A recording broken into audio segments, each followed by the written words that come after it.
Oh, ah.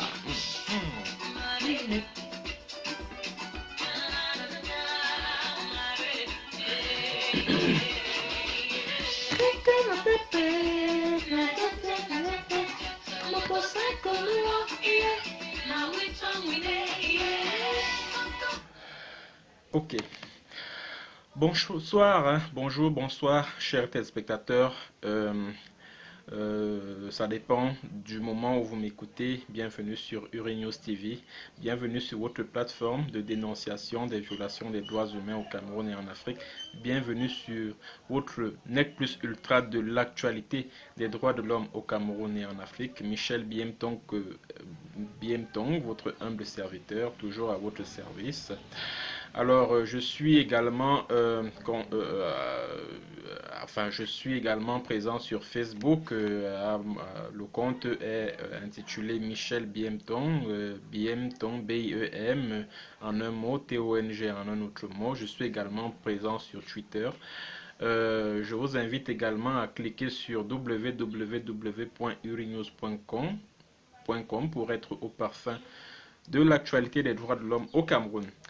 Alors, ce jour, je vais vous parler de la réunification des deux Camerouns.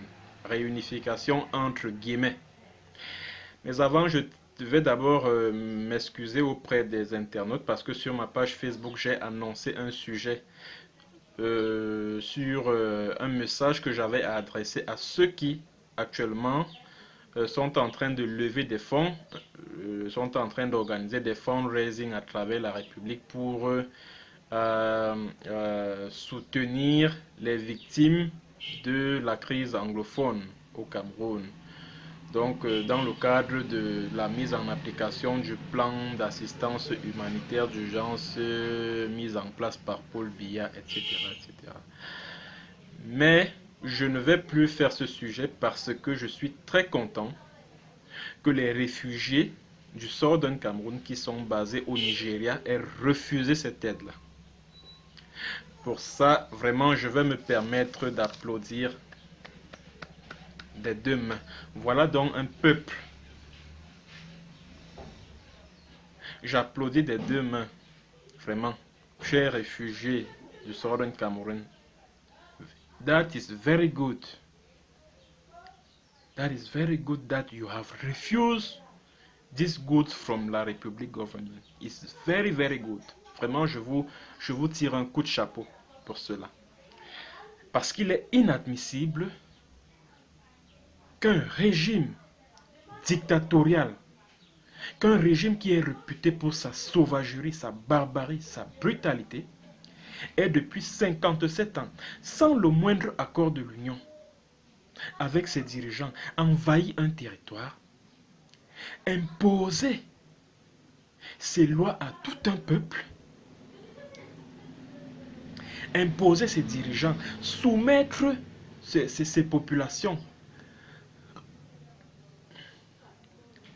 à ses lois, à ses habitudes administratives, réduire ces populations à être des citoyens de seconde zone. Et maintenant, quand ces populations se lèvent depuis 57 ans pour revendiquer l'indépendance qui leur a été volée, on leur répond par des viols, la torture, les assassinats, etc., etc., pour après venir leur remettre, de leur faire des dons. On dit plan d'assistance humanitaire. aux victimes de la guerre dans les régions du nord-ouest et du sud-ouest, et que moi j'appelle Southern Cameroun parce que c'est un territoire, il ne s'agit pas des deux régions de la République du Cameroun français, c'est un territoire. Oui, je ne cesserai jamais de le dire. Alors vous finissez ainsi de terroriser tout un peuple. Vous violez les femmes, vous tabassez vous tabassez les populations, vous brûlez leurs cases, vous les torturez, vous les tuez, vous les contraignez à l'exil. Parce que je me félicite aussi que dans cette lettre-là qu'ils ont fait parvenir à la rédaction de www.urinews.com, ils accusent plutôt l'armée d'être responsable de leur afflux vers le Nigeria. Parce que dans le fameux document, là, le plan d'urgence humanitaire d'assistance, là, le gouvernement soutient que non, c'est les terroristes qui brûlent les maisons, c'est les terroristes qui tuent les civils, c'est les terroristes qui font ci, c'est les terroristes qui font ça, alors que c'est l'armée qui terrorise les populations du Southern Cameroun et qui pousse ces populations à se réfugier au Nigeria. Vraiment, je tiens à féliciter ces populations, ces réfugiés nigériens, et qu'ils aient refusé cette aide-là. Et qu'ils aient même dit dans la lettre qu'il s'agit d'un cadeau empoisonné. Poisonous gift. Poisonous gift. Cadeau empoisonné, ne prenez pas. Et c'est bon. Comme vous leur avez dit que vous ne prenez pas ce cadeau, c'est bon. Et j'invite également les déplacés internes. Les déplacés internes de faire pareil, de dire non, de ne pas recevoir de cette aide. J'invite également toutes les familles qui ont été victimes des atrocités. Je parle des familles des civils, je ne parle pas des familles des chefs traditionnels, des militaires et des autres traîtres qui ont été... Moi, leur sort ne m'intéresse pas. Ce qui m'intéresse, c'est la population civile qui a été martyrisée, qui a été maltraitée, torturée, tuée par les escadrons de la mort du régime criminel sanguinaire de Paul Biya, qui martyrise le peuple du Southern Cameroun depuis 36 ans. C'est ceux-là qui m'intéressent, et à eux, tous ceux qui ont été victimes de cette crise, parce que c'est le régime de Paul Biya qui est à l'origine de ça. Parce que la brutalité, la sauvagerie, la barbarie sont inscrites dans l'ADN de ce régime-là. Et c'est parce que ce régime est barbare, qu'il est brutal, qu'il est sauvage, que d'autres également ont jugé utile d'utiliser les mêmes moyens pour se défendre, pour défendre leur territoire.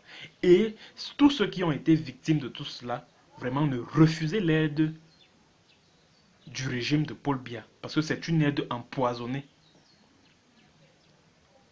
Et prenez garde parce que cet argent qu'ils sont en train de collecter là, va servir à l'effort de guerre, va servir aux militaires pour tuer davantage encore, pour contraindre davantage à l'exil au Nigeria et ailleurs. C'est pour ça qu'ils font ce fundraising, cette levée de fonds, pour tuer davantage. Parce qu'en fait, c'est pour qui va prendre ces 12,7 milliards de francs CFA, qui va prendre ça, tous ces dons-là, qui va réceptionner ça? Qui va réceptionner ça? Donc, s'il vous plaît, leur argent qu'ils sont en train de collecter là, c'est pour que les militaires achètent les armes pour vous tuer. Alors, ne prenez pas de cette aide-là. Et comme vous avez déjà commencé à refuser, c'est bon. Voilà, maintenant, on va passer donc au plat de résistance pour vous parler de réunification. Je crois, en février 2014, le Cameroun a célébré le cinquantenaire de la réunification. Et dans chaque discours officiel, le terme réunification revient toujours. Oui, réunification des deux Camerouns. Oui, réunification des deux Camerouns. Mais je tiens à vous dire qu'il n'y a jamais eu de réunification au Cameroun, entre les deux Camerouns. Il y a eu annexion il y a eu colonisation de la République du Cameroun français, indépendante depuis le 1er janvier 1960 et admis aux Nations Unies le 20 septembre 1960. C'est-à-dire il y a eu colonisation, annexion par ce Cameroun-là, du sort d'un Cameroun qui, lui, en tant qu'ex-territoire sous tutelle des Nations Unies, était destiné à acquérir son indépendance. Maintenant, passons au processus d'annexion du Southern Cameroun. Je ne parle pas de réunification parce qu'il n'y a jamais eu de réunification entre les deux Camerouns. Alors, tout a commencé dans les années 50. Le Southern Cameroun vit ce qu'on appelle de la vitalité démocratique. Il y a des partis politiques qui participent à animer la vie politique du Southern Cameroun.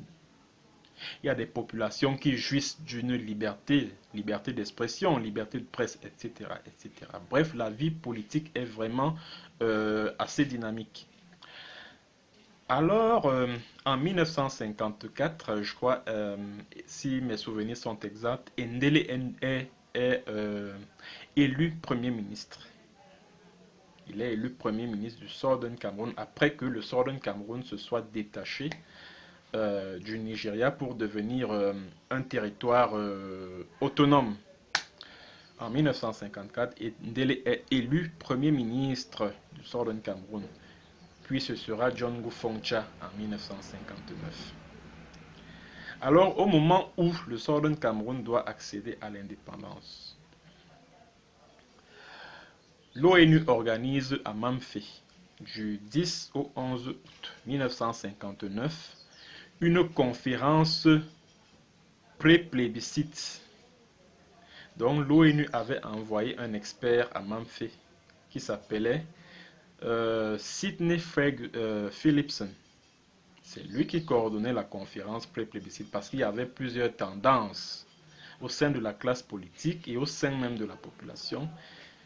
D'aucuns étaient favorables au rattachement à la République du Cameroun parce que c'était un projet de l'Union des populations du Cameroun. D'autres étaient favorables à l'indépendance totale. D'autres encore étaient favorables à l'intégration au sein de la fédération nigériane. Alors, au vu de cette divergence idéologique, politique, Sir Philipson, Sidney, a organisé ce qu'on appelle une conférence pré-plébiscite à Mamfé, du 10 au 11 août 1959. Alors, au cours de cette conférence-là, il y a eu vote. Et les résultats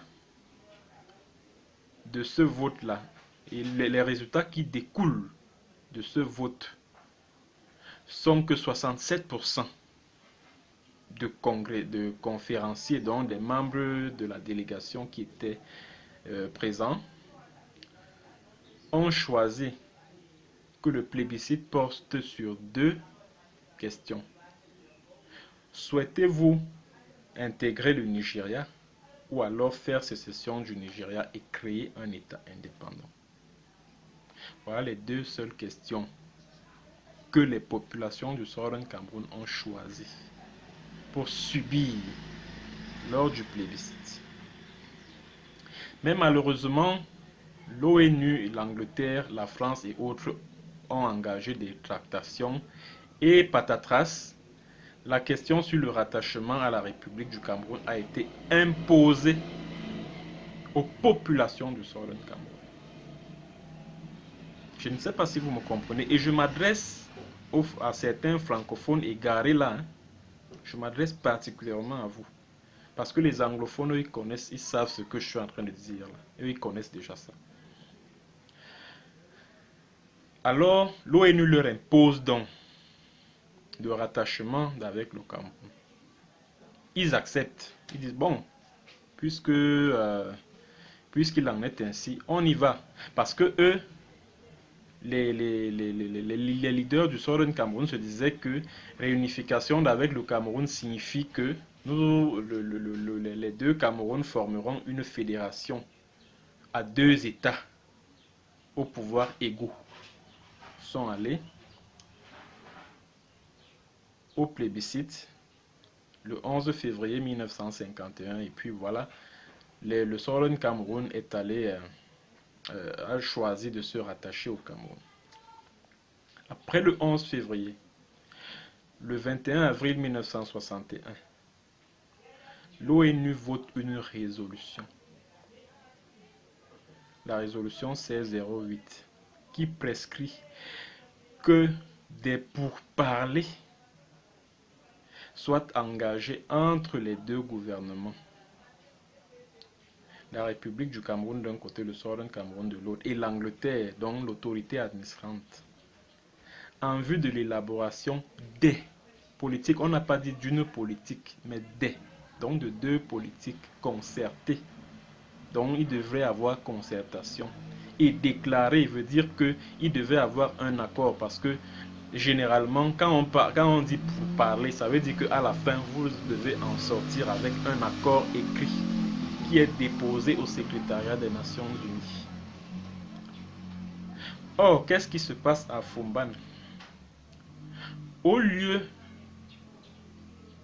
d'une constituante, c'est-à-dire que d'un pouvoir constituant originaire qui devait élaborer une nouvelle constitution différente de la constitution de la République du Cameroun, c'est-à-dire une nouvelle constitution qui tient en compte les politiques concertées dont parlait l'ONU,